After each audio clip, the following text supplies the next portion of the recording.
네, 오늘은 시대소망 제34장 초청 부분을 우리 함께 말씀 은혜 나누도록 하겠습니다. 자, 우리 본문의 말씀을 우리 TV에 나오니까 우리 본문을 한번 볼까요?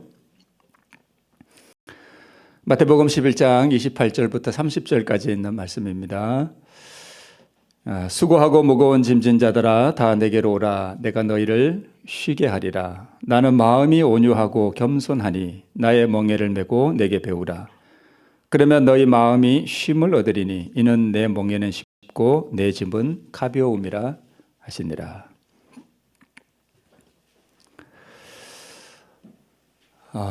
주님께서는 오늘 우리에게 뭘 주기를 원하시나 하면 쉼을 주기를 원하셔요. 오늘 안식일이잖아요, 그죠? 네, 쉼을 주시기를 원하십니다.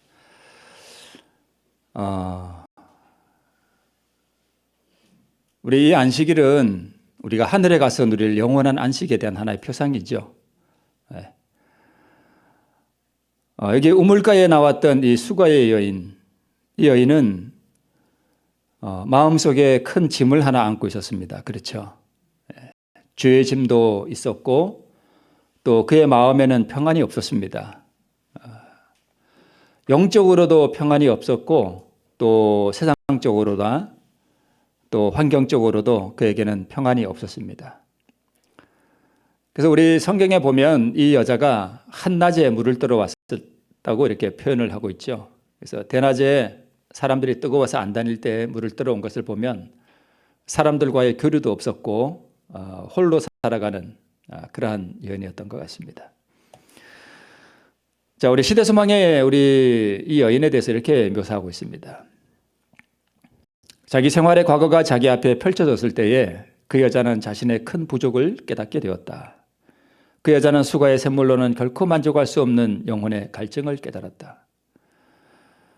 자기가 이제까지 접촉하여 오던 어떤 것도 자기의 필요를 이와 같이 크게 깨닫게 해준 적이 없었다. 예수께서는 자기가 그 여자의 생애의 비밀을 통찰하셨다는 것을 그녀에게 확신시키셨다. 그럼에도 불구하고 그 여자는 예수가 자기를 불쌍히 여기고 사랑해주는 친구라고 느꼈다. 예수의 임재하심의 순결이 그녀의 죄를 정죄했으나 그는 책망은 한마디도 하지 않으시고 영혼을 소생시킬 수 있는 당신의 은혜에 대하여 말씀하셨다. 우리 신앙의 어떤 그 전진 또는 진보를 이루는데 가장 중요한 첫걸음이 뭐냐 하면 필요를 느끼는 것입니다. 갈증을 느끼는 거예요. 이 여자의 마음속에 있던 그 갈증을 예수님께서 그 우물가에서 드러내어 주셨습니다. 그러죠? 이 필요를 느끼고 갈증을 느끼는 것, 이게 있어야만 우리 예수님을 찾게 되고 예수님을 만날 수 있습니다. 굉장히 중요한 것입니다. 그리고 그 여자의 생애의 비밀을 주님께서 이미 통찰하셨다는 것을 그 여자에게 알게 해주셨을 때에 참 그의 밝히고 싶지 않은 그 죄악을 주님께서 이미 다 통찰하셨으나 주님께서는 그를 멸시하거나 비난하지 아니하시고 영혼을 소생시킬 수 있는 은혜에 대하여 그에게 깨우쳐 주셨기 때문에 이 수가의 여인은 그 예수님이 자기의 친구라고 느꼈습니다. 거기에 이 여자가 자기 마음문을 열었을 때에 그 여자에게 이르러 온 것이 바로 심령의 평안과 안식이었습니다. 그러죠? 자, 우리 시대소망 329쪽 초청이라고 하는 그 장에 보면 우리가 진 가장 무거운 짐은 곧 죄의 짐이다 이렇게 말씀하고 있습니다. 예수님께서 우리에게 초청을 하시고 쉼을 얻으라고 이렇게 말씀하신 이유는 우리의 모든 죄짐을 그분이 뭐 하셨기 때문에요?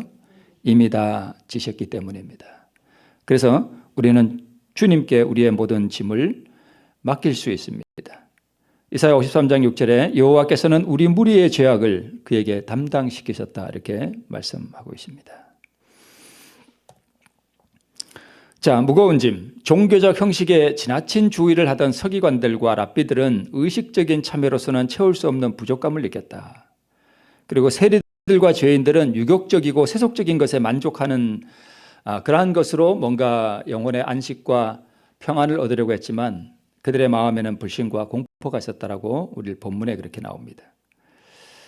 마음이 상한 자, 근심하는 자들, 희망이 시들어진 자들, 세속적인 기쁨으로 영혼의 갈망을 가라앉히려고 힘쓰는 자들을 보시면서 내 안에서 모두 쉼을 얻으라고 예수님께서는 우리 모두에게 초청을 보내주고 계십니다. 자, 그러면 우리가 어떻게 쉼을 얻을 수 있을까? 어떻게? 오늘 우리 시대소망 초청장애라고 하는 이 장에 보면 우리가 쉼을 얻기 위해서는 조건이 하나 있다고 이렇게 말씀하셨습니다. 하나가 아니죠. 쉼을 얻기 위해서는 조건이 있다 이렇게 분명히 기록해 놓고 있었습니다. 그 조건이 뭐냐 하면 첫 번째, 나의 멍에를 매라는 것입니다. 나의 멍에를 매라. 자, 두 번째는 온유와 겸손을 배우라. 본문에 다 나오는 거죠. 네. 나의 멍에를 메고 온유와 겸손을 배우라. 그리고 세 번째는 우리 시대소망 본문에서 따온 것인데 뭘 해야 돼요? 굴복해야 됩니다. 굴복. 그래서 쉼을 얻기 위해서는 이러한 조건들이 있고 이 조건에 응하는 자들이 쉼을 얻는다. 이렇게 기록하고 있습니다. 나의 멍에를 메라, 온유와 겸손을 배우라, 굴복하라.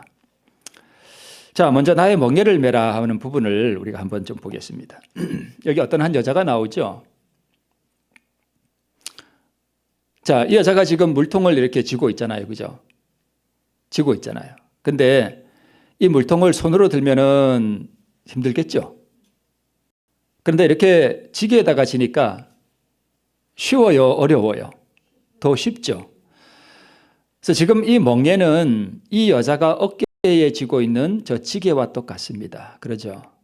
우리 주님께서는 나의 멍에를 메라 하는 것은 우리로 하여금 우리가 진 짐을 매우 쉽고 가볍게 하기 위해서 나의 멍에를 메라 이렇게 말씀하고 있습니다. 누구의 멍에예요? 나의 멍에를 메라 이렇게 말씀을 하고 있네요. 자, 아까는 우리 여자가 이렇게 맸던 거고 이번에는 이 진짜 멍에죠. 소가 매는 멍에. 우리 여러분들 잘 아시리라고 믿습니다. 자, 소가 지금 밭을 이렇게 갈고 있는데 저 멍에가 소의 멍에예요? 농부의 멍에예요? 농부의 멍에죠. 농부의 멍에를 농부가 지금 소에게 이렇게 메워 주었습니다. 소에게 이 멍에를 메워 준 것은 소가 밭을 잘 갈 수 있도록 하기 위해서 지금 멍에를 메워 준 것입니다. 자, 그러면 멍에를 맨다라고 하는 게 도대체 무슨 뜻인가? 무엇을 가지고 멍에를 맨다라고 우리가 말할 수 있는가? 자, 보세요.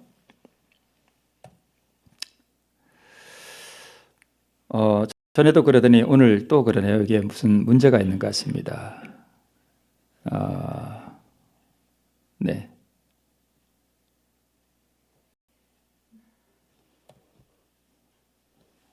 그냥 이렇게 볼까요? 네. 멍에를 맨다는 것은 주인의 뜻에 전적인 뭘 의미해요? 복종을 의미합니다. 자, 보셔요.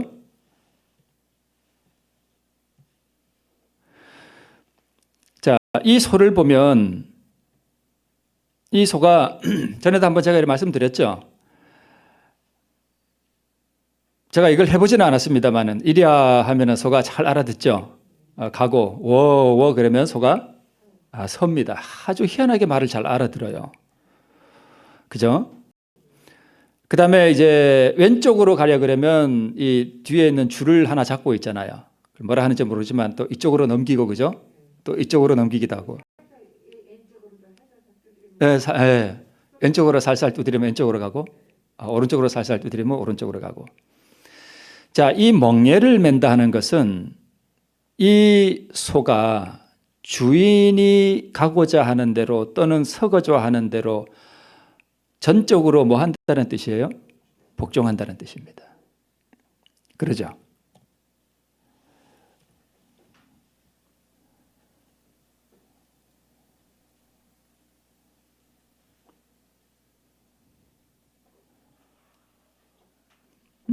그 적어놓은 게 없어졌네요. 희한하네.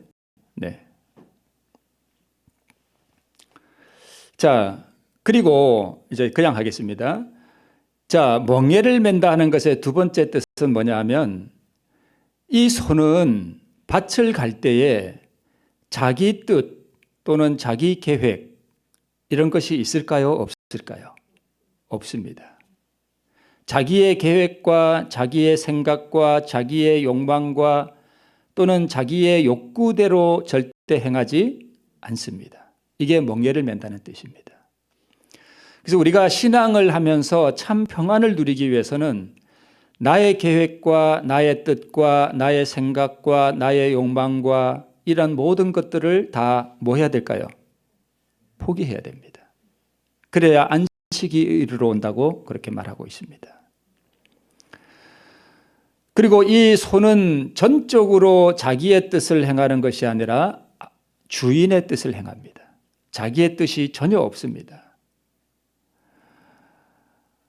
그리고 멍에를 맨다 하는 이 멍에를 맨다 하는 뜻의 또 다른 의미는 뭐냐 하면 지금 이 소는 밭을 가는데 이 밭을 가는 이 일이 자기 일입니까? 주인의 일입니까? 주인의 일입니다. 그렇죠? 이 소는 사실은 밭을 갈고 싶지 않죠.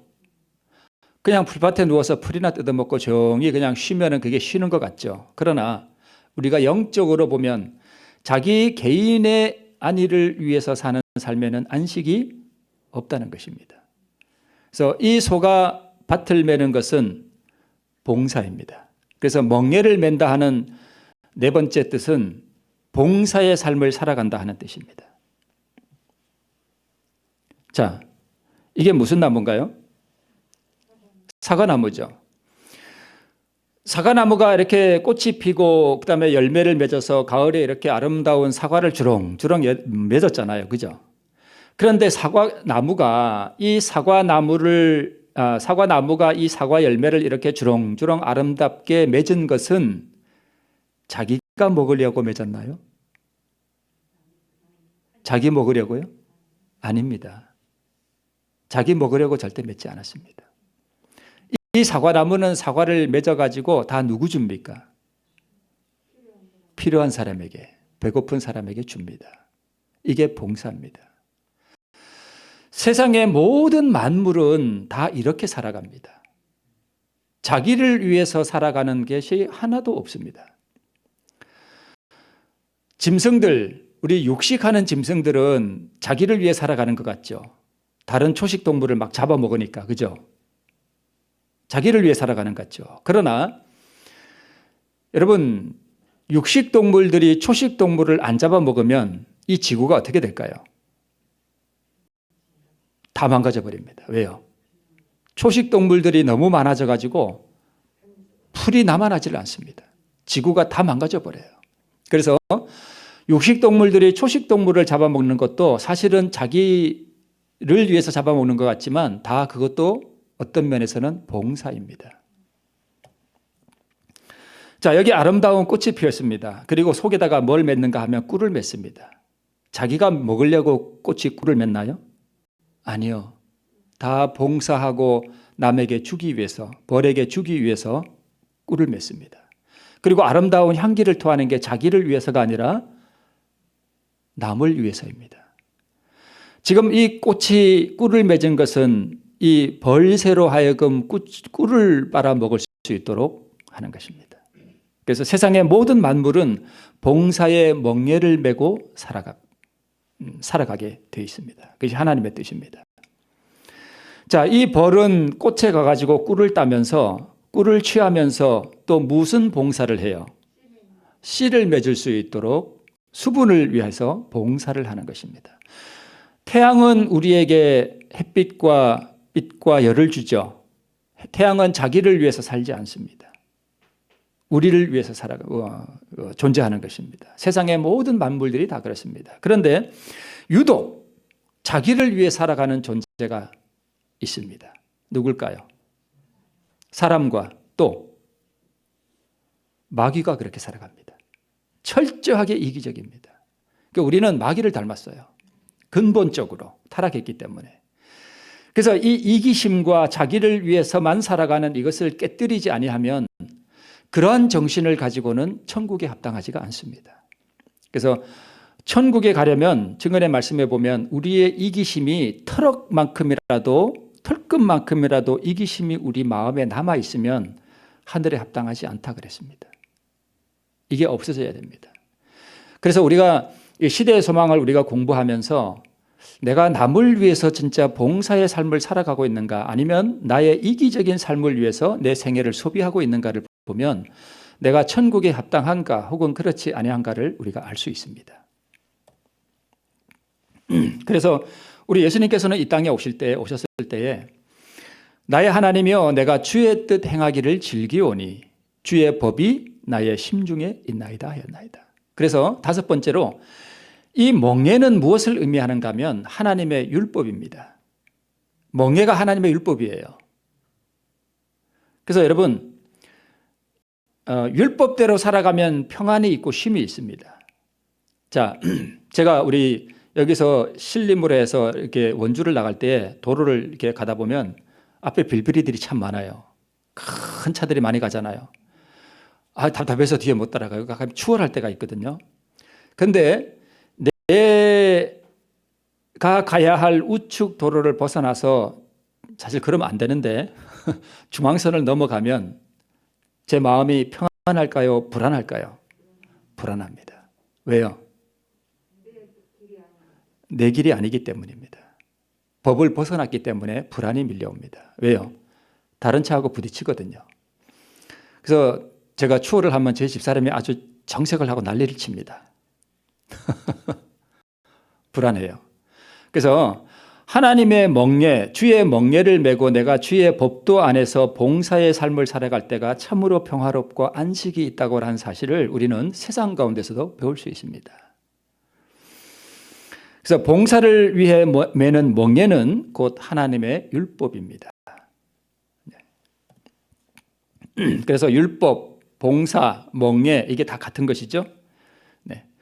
자, 그래서 그분께서는 이 원칙을 채택하라고 하신다. 즉 봉사의 원칙이잖아요. 나를 위해 사는 것이 아니라 남을 위해 살아라 이것입니다. 이게 만물이 돌아가는 법칙입니다. 하나님께서도요 본인을 위해서 살지 않으셔요. 그분은 자신이 만드신 모든 만물들에게 그분의 사랑의 이 영광의 빛을 끊임없이 흘려보내면서 우리가 오늘 이렇게 밭에 나가서 이 추운 겨울에도 보면은 밭두락에 그 추운 추위를 무릅쓰고 이렇게 풀들이 자라거든요. 그 풀들도 하나님이 그거를 하나하나 보살피지 아니하면 다 없어져 버릴 것들이에요. 담벼락에 피는 이름 없는 풀꽃도 하나님이 다 기르시거든요. 그래서 우리가 천국에 가면 하나님의 그 보좌로부터 영원한 생명수의 강이 흘러나온다 그랬잖아요. 그래서 하나님은 우리에게 봉사하시고 우리의 필요를 채워주기 위해서 그분이 살아가신다라고 하는 사실을 우리가 배울 수 있습니다. 이 원칙을 채택하라고 우리에게 분부하신다. 우리 하늘 아버지께서는 우리를 위하여 우리가 알지 못하는 수천 가지의 길들을 준비하셨다. 여러분 우리가 살아가면서 삶이 막막해질 때가 있잖아요. 참 어려운 일들이 밀려올 때에 막다른 골목길에 다다른 것 같을 때에 그때에 하나님께서는 우리를 위하여 우리가 알지 못하는 수천 가지의 길을 준비하고 계신대요. 우리가 뭐만 하면 되는가 하면 봉사의 멍에를 매기만 하면 우리가 알지 못하는 어떤 기막힌 길로 하나님께서 우리를 인도해 주십니다. 하나님의 사업과 명예를 으뜸으로 삼는 이 원칙을 받아들이는 자들은 곤란함이 사라지고 저희의 발 앞에 평탄한 길을 발견하게 될 것이다. 이렇게 기록되어 있습니다. 자, 그래서 자신을 위하여 이기적으로 살면 평안과 기쁨과 쉼이 없습니다. 혹시 내 삶이 불안하고 평안이 없고 기쁨이 없으면 그것은 누구를 위해서 살아가기 때문에 그래요? 나 자신을 위해서만 살아가기 때문에 그런 것입니다. 자, 보세요. 믿음의 주여 또 온전케 하시는 이인 예수를 바라보자. 저는 그 앞에 있는 즐거움을 위하여 십자가를 참으사 부끄러움을 개의치 아니하시더니 하나님 보좌 우편에 앉으셨느니라. 여러분, 우리 예수님께서 십자가의 그 치욕과 그 부끄러움을 개의치 아니하시고 참으셨습니다. 그분은 십자가에서 홀딱 벗겨졌습니다. 옷을 하나도 입지 않으셨어요. 그 십자가에 달 때 옷을 입히지 않습니다.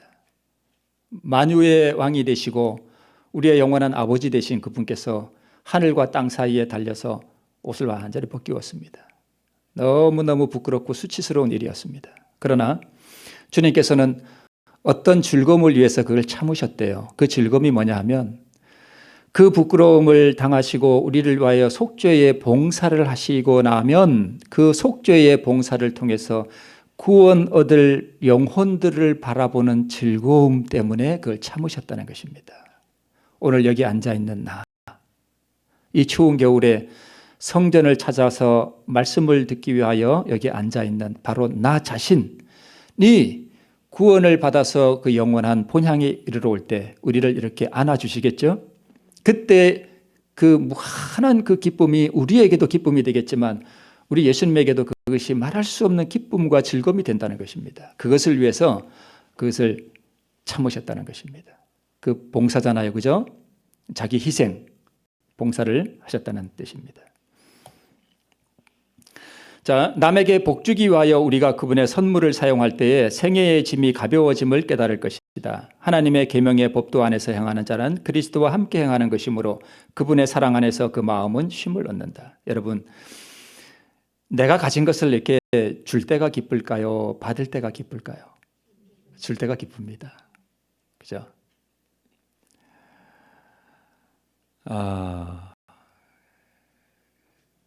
그런 사람들이 쉼을 얻는다 이렇게 말씀하고 있습니다. 자, 두 번째, 온유와 겸손을 배우라. 나는 마음이 온유하고 겸손하니 나의 멍에를 메고 내게 배우라. 그러면 너희 마음이 쉼을 얻겠다 말씀하고 계십니다. 자, 분인나가 나오는 거 보니까 이 앞에 있는 여자는 누구 같습니까? 한나겠죠. 네. 엘가나의 그러니까 사무엘의 엄마죠. 사무엘의 아버지는 엘가나죠. 사무엘에게는 엘가나에게는 두 아내가 있었죠. 한나와 분인나가 있었습니다. 한나는 여자를 애를 못 낳았습니다. 그렇죠? 애를 못 낳았어요. 그래서 이제 다른 여자를 하나 얻었는데 이 분인나는 질투심이 강하고 부조와 선지자 보면 마음이 아주 좁은 여자였고 오만한 여자였고 아주 불손한 여자였습니다. 그런데 이 분인나에게는 애가 있었는데 한나에게는 애가 없었습니다. 얼마나 슬펐겠습니까? 희망이 깨어지고 생애가 무거운 짐처럼 보였으나 한나는 뭐 하지 않고요? 불평하지 않는 온유한 마음으로 그 시련을 견디었대요. 자, 여러분, 온유한 마음은 우리 예수님께서 분명히 말씀하시기를 나는 마음이 온유하고 겸손하니 내게서 뭐 하라고요? 배우라 그랬습니다. 배우라 그랬습니다. 그러면 온유를 언제 배울 수 있을까요? 바로 이때 배울 수 있다는 것입니다. 희망이 깨어질 때, 생애가 참 무거운 짐처럼 보일 때에, 불평할 일들이 참 많을 때에, 시련이 우리에게 밀려올 때에 그때가 바로 우리가 온유를 배울 수 있는 절호의 기회라는 것입니다.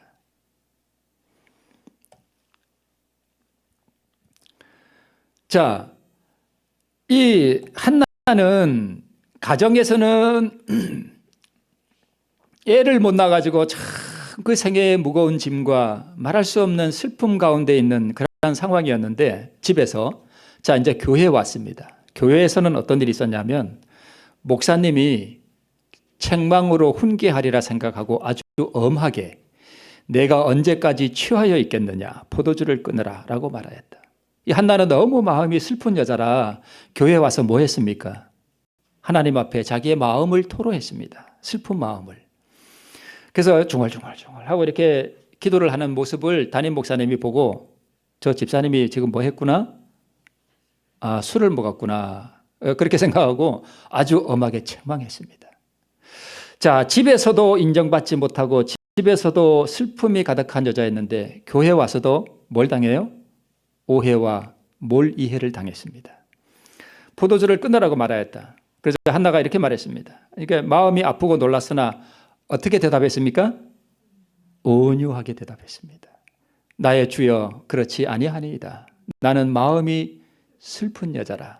독주를 마신 것이 아니오 여호와 앞에 나의 심령을 통한 것뿐이오니 당신의 여정을 악한 여자로 여기지 마옵소서. 내가 지금까지 말한 것은 나의 원통함과 격동됨이 많음을 인함이다라고 대답하였다. 부조 선지자에 이렇게 기록되어 있습니다. 여러분, 이 한나가 견딘 그 시련과 그 고통은 대단한 것이었습니다. 그러나 이 시련과 슬픔과 고통의 때에 한나는 온유함을 배웠습니다. 자, 나는 마음이 슬픈 여자라. 제가 말씀을 준비하면서 이 한나가 나는 마음이 슬픈 여자라 하는 이 슬픈 여자라 하는 이 말씀을 이렇게 생각해 봤는데요. 저는 여자가 아니기 때문에 애를 못 낳는 그 슬픔이 뭔지를 잘 모릅니다. 그러나 조금 어떤 슬픔이 왔겠구나 한 것을 이렇게 좀 묵상해 봤습니다. 참, 나는 마음이 슬픈 여자라. 선의가 오해를 당하고 마음이 아플 때에, 참 격동함이 많을 때에 온유함을 유지할 수 있는 사람, 이런 사람이 바로 하늘에 합당한 사람임을 우리가 알 수 있습니다. 자, 이 사람은 누구 같아요? 욥입니다. 욥이 일어나 겉옷을 찢고 머리털을 밀고 땅에 엎드려 경배하며 가로되 모든 걸 다 잃었습니다. 자식도 다 죽고 재산도 다 날아가고 잔소리하는 와이프와 병든 자기 육체만 남았습니다. 그때 그가 땅에 엎드려 경배하며 가로되 내가 모태에서 적신이 나와사온즉 또한 적신이 그리로 돌아가올지라. 주신 자도 여호와시오 취하신 자도 여호와시오니 여호와의 이름이 찬송을 받으실지니이다 하고 이 모든 일에 욥이 범죄하지 아니하고 하나님을 향하여 어리석게 뭐하지 않았습니까? 원망하지 않았습니다. 원망하지 않는 것이 온유함입니다. 아까 한나가 뭐하지 않았다고요? 불평하지 않았습니다. 그는 온유한 여자였습니다. 자, 여기 보니 실물교훈에 보니까 시련을 잘 견디게 되면 그것이 견실한 품성과 보배로운 영적 미덕을 개발시켜 줄 것이다. 믿음과 온유와 사랑의 완전한 열매는 흔히 풍파와 역경 속에서 가장 잘 성숙된다라고 말하고 있습니다. 여러분, 마음이 아프신 분 계십니까? 풍파와 역경 속에서 온유가 가장 잘 성숙된다라고 말씀하고 있습니다. 혹시 이러한 경험들이 우리에게 이르러오면 이것은 하나님께서 우리로 하여금 온유를 배울 수 있도록 주시는 절호의 기회임을 믿으시기를 바랍니다.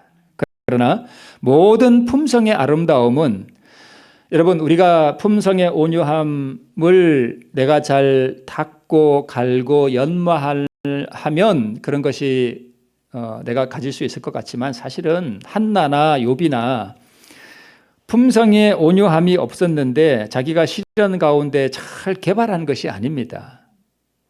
이게 어디서 온 거예요? 품성의 모든 아름다움은 다 그리스도에게서 뭐 하는 거예요? 받는 것이에요. 우리는 우리 안에 온유함이라고 하는 것이 털끝만큼도 없습니다. 우리는 타락했기 때문에 우리 안에는 사랑이 전혀 없어요. 그래서 우리가 만약에 온유함이 있다거나 사랑이 있다라고 하면 그것은 내가 개발해낸 것이 아니라 다 그리스도께서 우리에게 주신 것입니다. 만약 우리가 어떠한 노력을 통해서 내 안에 있는 어떤 선을 개발할 수 있다라고 하는 그러한 사상을 가진다면 그것은 하나님께서 가장 싫어하시는 율법주의입니다. 자, 여러분 보세요. 저기 버찌가 열매를 맺은 것이 다 하나님께서 주시는 것들을 통해서 배운 것, 받은 것이죠. 그렇죠. 저 새도 다 살아가는 것이 자기가 무슨 노력을 해서 살아갑니까? 아니면 하나님께서 주신 선물을 받음으로 살아갑니까? 받음으로 살아갑니다. 이 사실을 우리가 깊이 인식을 해야 됩니다. 이 인식을 깊이 하지 못하면 율법주의로 빠져요. 자, 모든 초목과 꽃들은 저희의 염려나 걱정이나 노력으로 말미암아 자라나는 것이 아니요 다만 하나님께서 저희의 생명을 위하여 공급하시는 것을 받음으로 말미암아 자라나는 것이다라고 정로의 계단에 기록하고 있습니다. 모든 만물이 그렇습니다. 사과나무가 열매를 맺는 것도 꽃이 꿀을 만들어내는 것도 다 받음으로 살아가는 것입니다. 그죠? 자라나고. 그래서 자 보세요. 사과나무가 하나님께서 주시는 햇빛과 물과 영양분을 받아서 열매를 맺어가지고 자기를 위해 살지 않고 누군가를 위해 주죠. 그죠? 우리도 그와 똑같이 살아야 된다는 것입니다. 하나님께서 우리에게 주시는 품성과 하나님께서 우리에게 주시는 그 믿음의 의와 그 구원을 내가 받아서 내가 누리는 것이 아니라 그것을 남에게 뭐 해주기 위해서요? 나누어 주기 위해서 우리는 하나님께로부터 모든 선물을 받는다는 것입니다. 이게 이 우주를 움직이는 대원칙입니다. 자, 온유함의 품성은 내가 예수 그리스도를 얻고 내 자아가 그 안에 감추어질 때 주어지는 선물이다, 이렇게 말씀하고 있습니다. 여러분, 그래서 여러분 기도하실 때 예수 그리스도를 내 마음 가운데 얻기 위해서 여러분 많이 기도하시기 바랍니다. 그 예수 그리스도 안에 이 모든 선물이 다 있어요. 예수 그리스도 안에 다 있다는 것입니다. 그래서 이 예수님만 얻을 수 있다면 우리는 모든 것을 가진 것입니다. 그렇지 않겠습니까? 네.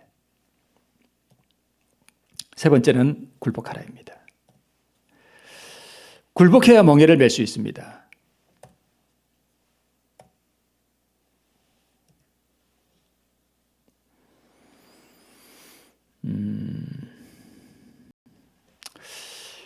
자, 굴복해야 멍에를 맬 수 있습니다. 소가 여러분, 농부가 이 소에게 멍에를 이렇게 메어줄 때 소가 거부하면 못 매겠죠. 그죠? 그래서 멍에를 맬 수 있는 조건이 뭐냐 하면 바로 굴복입니다. 굴복이란 하나님의 뜻에 뭐 하지 않는 거예요? 저항하지 않는 것입니다. 저항하지 않는 것. 자, 보세요. 자, 농부가 지금 소를 몰고 밭을 갈고 있죠. 멍에를 메어주고, 그죠? 그래서 아침마다 그대 자신을 하나님께 바치라. 뭘 하기 위해서 바치는 거예요? 멍에를 메기 위해서입니다. 그리고 이 일을 그대의 첫째 할 일로 삼으라. 또한 기도하기를 오 주여 나를 받으사 온전히 당신의 것으로 삼으소서.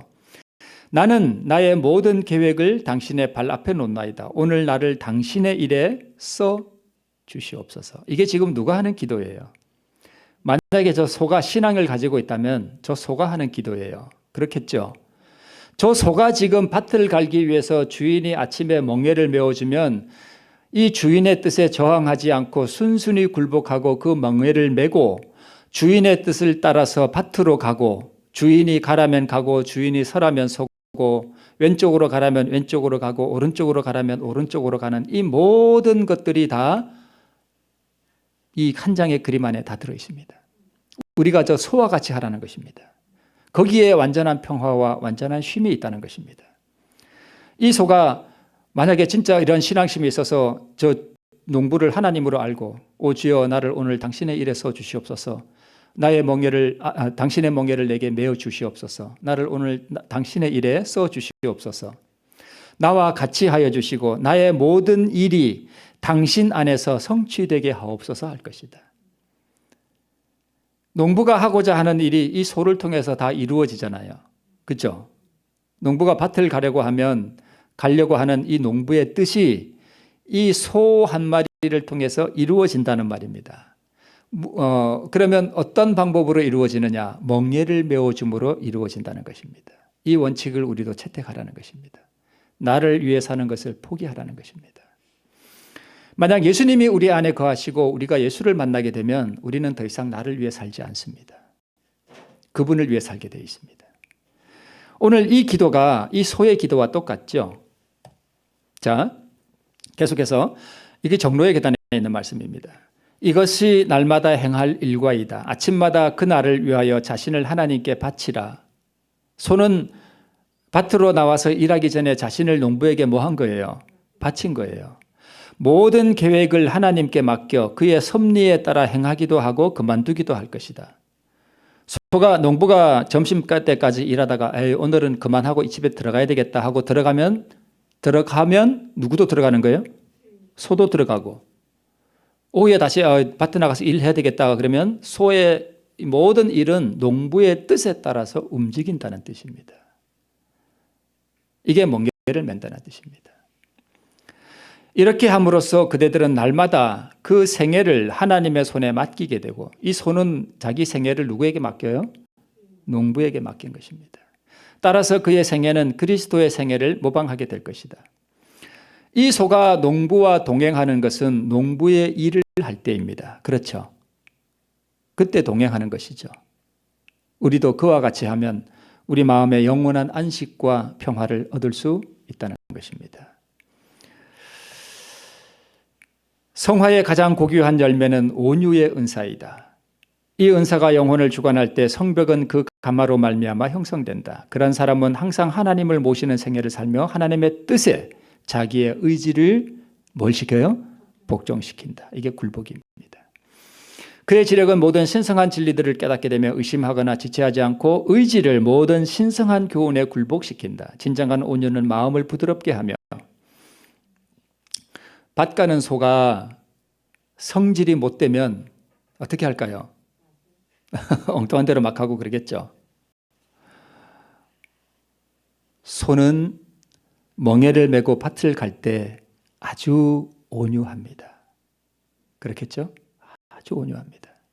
그리고 이 증언의 말씀이나 이렇게 성경 말씀을 보면 온유하고 항상 따라다니는 게 하나 있어요. 그게 뭐냐 하면 겸손입니다. 온유와 겸손은 보면 항상 거의 같이 따라다녀요. 겸손. 자기 주장을 하지 않고 주인의 뜻에 복종하고 굴복시키는 것, 그게 겸손입니다. 온유는 예수 그리스도께 복종하는 생각을 하게 한다. 온유는 루디아와 같이 예수님의 발 앞에서 겸손히 배우는 자가 되게 한다. 온유한 자를 공의로 지도하시며 온유한 자에게 그 도를 가르치시로다 라고 말씀하고 있습니다. 자, 우리 마지막으로 만약 우리가 그리스도의 학교에서 마음의 온유와 겸손을 즐거운 마음으로 뭐하면? 배우면 그분은 우리에게 틀림없이 평화와 안식을 주실 것이다. 우리의 뜻과 방법을 포기한다는 것은 매우 어려운 투쟁이다. 왜 그럴까요? 자아가 있기 때문에 그래요. 그죠? 그러나 우리가 이 교훈을 배우면 우리는 평화와 안식을 발견할 것이다 라고 마태복음 11장 29절 복음성경 주에서 말씀하고 있습니다. 여러분, 오늘 이 안식의 경험, 나를 완전히 비우고 늘 이 밭 가는 소를 생각하시면서 아침마다 주의 일을 위하여 내 자신을 포기하는 온전히 주님께 날마다 우리를 바치는 모두가 되기를 바라면서 말씀을 줄이겠습니다.